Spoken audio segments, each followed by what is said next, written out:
Hello guys, আমি আবার চলে এসেছি। বর্তমানে আমি দীঘাতে আছি। প্রচন্ড গরম, কিন্তু আমরা এসি রুমেতে আছি, কিন্তু বাইরে তো এসি পাবো না।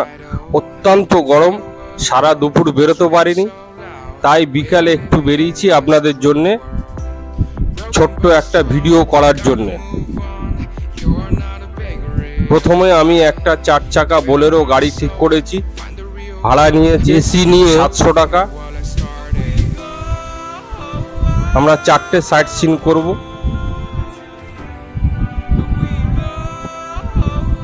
4টে সাইট সিন হলো উদয়পুর, তালসারি, চন্দনেশ্বর মন্দির আর কৃষ্ণ মন্দির। এই 4টে সাইট সিন আমরা করব। তার জন্য আমাদের 700 টাকা ভাড়া দিতে হবে, এসি গাড়ি, এছাড়া কোনো উপায় বা রাস্তা নেই। তাহলে চলুন আজকে বেরিয়ে পড়া যাক।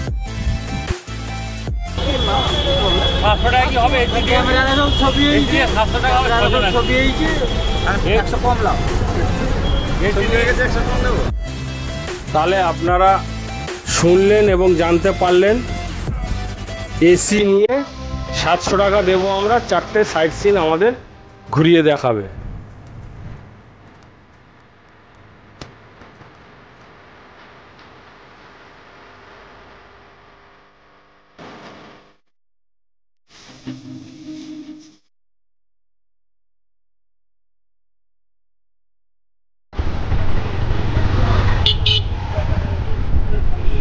এখন আমরা উদয়পুর সি বিচের কাছাকাছি চলে এসেছি। মেঘলা ওয়েদার করে রেখেছে। উদয়পুর সি বিচে যাওয়ার পথে গাড়ি থেকে যেখানে আপনাকে নামিয়ে দেবে, সেখান থেকে উদয়পুর সি বিচ পর্যন্ত আপনি রাস্তার দুই পাশে অনেক ধরনের বিভিন্ন রকমের আপনি দোকান দেখতে পাবেন।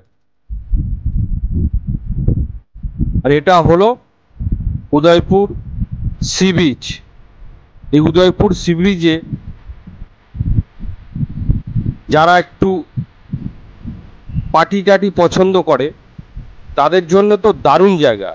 এই সমস্ত বিষয় আমি দেখাবো। আপনি আপনার মনোরঞ্জনের জন্য উদয়পুর বেস্ট। চলুন তাহলে দেখে নেওয়া যাক আজকের উদয়পুর সি বিচ। দাদা নমস্কার, আপনি কি এখানে কি নতুন? দাদা না, আমি নতুন না, আমি এর আগেও এসেছি, কিন্তু অনেক পরিবর্তন হয়েছে। এর আগের এটা এতটা জমজমাট ছিল না, এটা যেন পুরো ওপেন ছিল, পুরো ওপেন ছিল। হ্যাঁ, ওপেন ছিল। ব্যাপারটা হচ্ছে কি, তখন এই রাস্তাটাও এত ভালো ছিল না। এই রাস্তাটা যথেষ্ট ভালো হয়েছে এবং মনে হচ্ছে যে দীঘা সাথে এটা একেবারে যেন একই সাথে হয়ে গেছে, এত কাছাকাছি মনে হচ্ছে।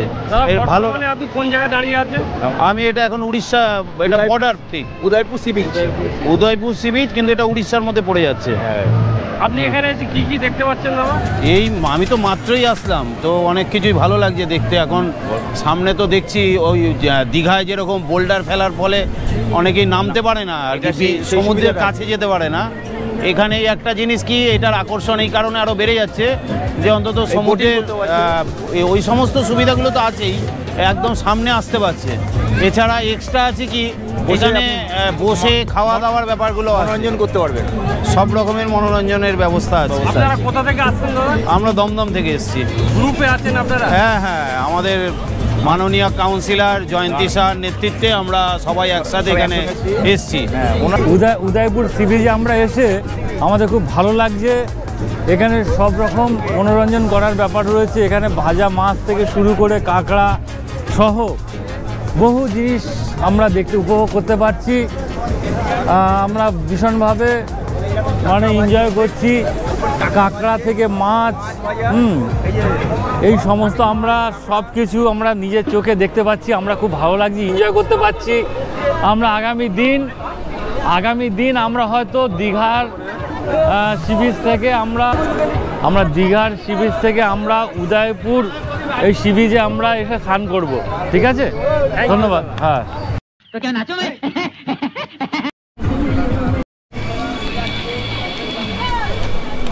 দাদা আপনারা কোথা থেকে আসছেন?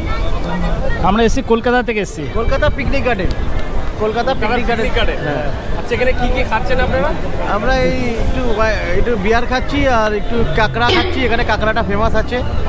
আর চিকেন রেশমি কাবাব আছে, আর পমপ্লেট ভাজা, মাছের আইটেমটা এখানে খুব ভালো পাওয়া যায়, সেই জন্য এটা খাচ্ছি, এটাই খাচ্ছি। मस्त जोक मारा ये हंस रहे हल्का हंस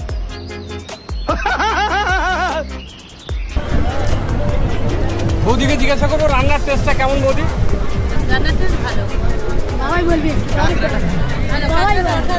কাঁকড়াটা খুব সুন্দর রান্না করে। আচ্ছা, এই কাঁকড়াটা অসাধারণ বলছে আপনারা। আর মাছ ভাজাটা একদম টাটকা মাছ এখানে। ফ্রাই খাচ্ছি আমি।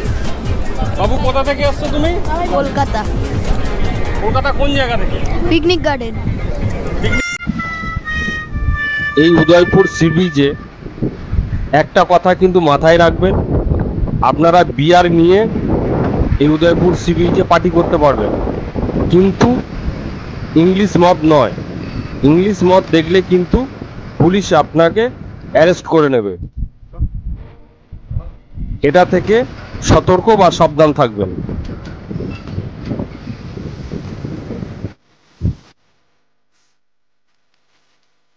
এখান থেকে আপনি মাছ কাঁকড়া কিনে এই দোকানে দিয়ে দিলে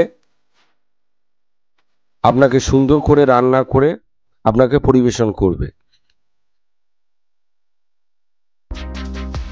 টেবিল নিয়ে বসে গেছে।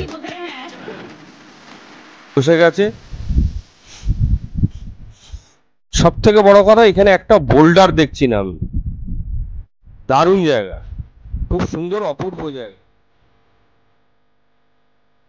এখানে একটা কথা বলে রাখি, আমার এই ভিডিওটা যদি আপনাদের ভালো লেগে থাকে, আপনাদের কাজে লেগে থাকে, তাহলে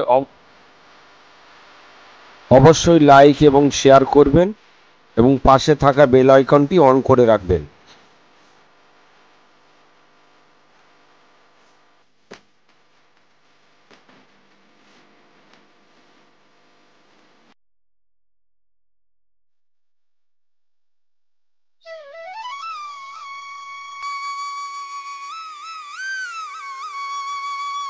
উদয়পুর সি ব্রিজ ঘোরা হয়ে গেলে তারপরে আমরা চলে আসলাম কৃষ্ণ মন্দির।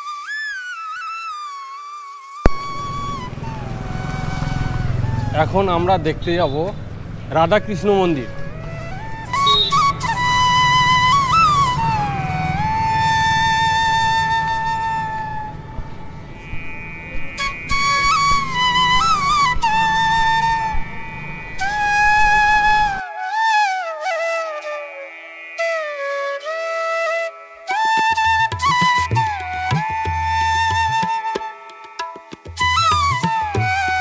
এই পর্যন্ত মোবাইল এবং ক্যামেরা অ্যালাউ আছে, এর বেশি আমি আর দেখাতে পারলাম না।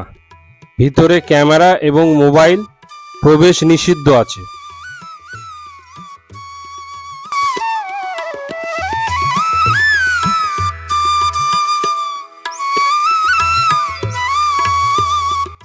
কৃষ্ণ মন্দির আমাদের ঘোরা হয়ে গেলে ওখান থেকে চলে আসলাম আমরা তালসারি। তালসারিতে আমাদের আসার উদ্দেশ্য হলো আমরা একটা নৌকা ভাড়া করব। আমরা 6 জন আছি, এক একজন 200 টাকা করে নেয়, মধ্যিখানে ওই দ্বীপেতে নিয়ে যায়। তো সন্ধে হয়ে গেছিল, আমরা নৌকাওয়ালাকে বললাম, কিন্তু নৌকাওয়ালা বলছে এই সময়তে বোট সব বন্ধ হয়ে গেছে, আর এখন ওপারে ওই দ্বীপের দিকে যাওয়া যাবে না। সেই জন্য আমরা ওখানে থেমে গেলাম, চিন্তা করতে থাকলাম যে ওপারে আমরা কিভাবে পৌঁছাবো। তারপর একটা ধার দিয়ে আমরা পায়ে হাঁটা শুরু করলাম। শুনলে অনেকটা হাসি লাগবে, কিন্তু এটা বাস্তব। আমরা পায়ে হেঁটে ওপারেতে যাওয়ার চেষ্টা করছি, কিন্তু আমরা কিছুটা গিয়ে আবার ফের ব্যাক করে চলে আসলাম। ওই পারে যাওয়াটা আমাদের দ্বারায় সম্ভব হলো না। শুনলে হয়তো হাসি লাগবে, এটা বাস্তব। তারপর ওখান থেকে আমরা চলে আসলাম এখন আমরা চন্দনেশ্বর মন্দিরে এসেছি। সন্ধ্যা হয়েছে, কিন্তু সন্ধ্যের আলোতে মন্দিরটা আরো আলোকিত করে দিয়েছে।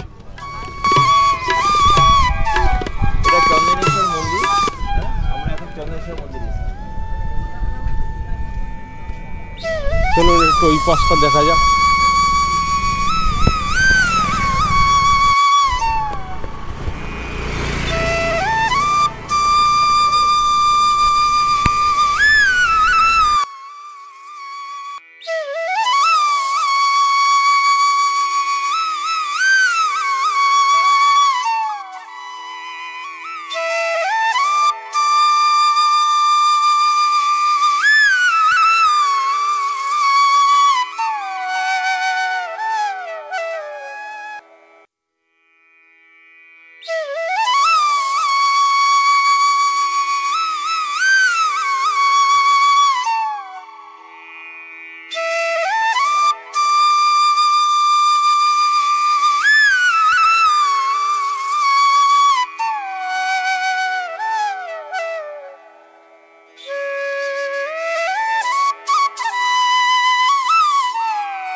আর এই চন্দনেশ্বর মন্দিরকে ঘিরে, চন্দনেশ্বরের মন্দিরের চারপাশে অনেক ছোট ছোট মন্দির আছে। যেমন জগন্নাথ দেবের মন্দির আছে, মা চণ্ডী মন্দির আছে, গণেশ মন্দির আছে, কৃষ্ণ মন্দির আছে এবং চন্দনেশ্বর মন্দিরের সামনে বিশাল একটা পুকুর রয়েছে, যে পুকুরটার চারপাশে লাইট লাগানো হয়েছে। মন্দিরটা অপূর্ব লাগছে। এটা হলো চন্দনেশ্বর মন্দিরের প্রবেশদ্বার। মন্দির এখন পরিষ্কার হচ্ছে, সেই জন্য আমরা ভিতরে প্রবেশ করতে পারলাম না এবং আপনাদেরকে ভালোভাবে দেখাতে পারলাম না। বাইরে থেকেই দেখার এবং ছবি তোলার চেষ্টা করছি। দীঘাতে আসলে অবশ্যই মাথায় রাখবেন, চন্দনেশ্বর মন্দির তো আপনি আসবেনই, কিন্তু আমি বলবো চন্দনেশ্বর মন্দিরেতে আসুন সন্ধ্যাবেলায়, মন্দিরের সৌন্দর্য দেখতে গেলে।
এই পুকুরের কথাটা আমি বলতে চাইছিলাম। দেখুন, এই পুকুরটার চারপাশে সুন্দরভাবে লাইট লাগানো আছে, জলে ফোকাসটা পড়েছে, দারুণ লাগছে। পুকুরের ঘাটটাও খুব সুন্দর। ভিডিওটা আমি এখানেতে শেষ করলাম। আমার এই পুরো ভিডিওটা যদি আপনাদের ভালো লেগে থাকে তাহলে অবশ্যই একবার সাবস্ক্রাইব করবেন এবং পাশে থাকা বেল আইকনটি অন করে রাখবেন।